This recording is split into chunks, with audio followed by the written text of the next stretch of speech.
Market update, May 2024. Mr. Murray, is the market picking up? Is it going down? Is it stationary? Tell us. Good question.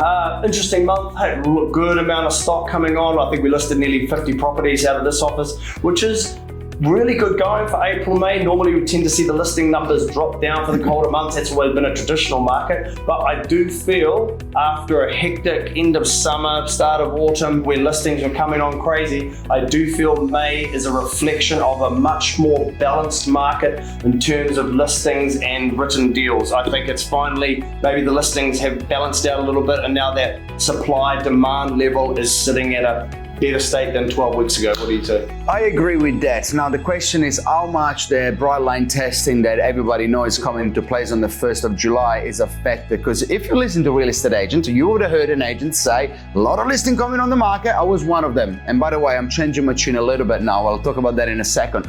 A lot of listing coming on the market, a lot of ex-rental coming on the market in July. So beat the rush, come on the market earlier. And there has been a few ex-rental coming on the market. The reality is this.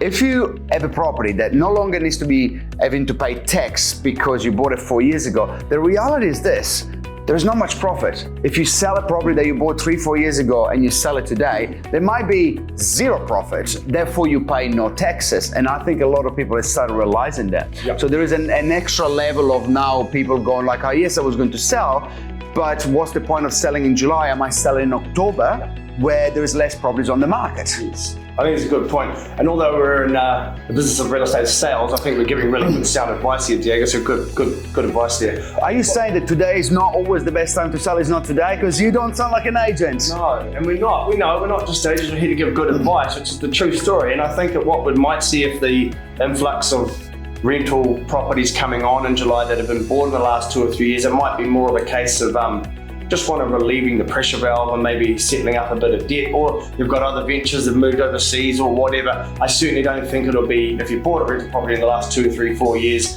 and you're selling it in July next year due to the relaxation under the Brightline, I don't think you're sitting there thinking you're going to be making hundreds and hundreds of thousands of dollars profit. I think there's other factors that are in play here that are bringing them to the market, and I think that's a good point to make. If you're under control with your rental yields, hold the property, market will be coming back. But here is another defining factor of what will happen. And my enthusiasm of the market picking up, I just parked it on the side. It's in the garage in a box. The market is the market. And unfortunately, that goes without saying. But the reality is this, if you're looking at, let's say, well, spring will come, the OCR might be announced, they might be reducing towards the end of the year.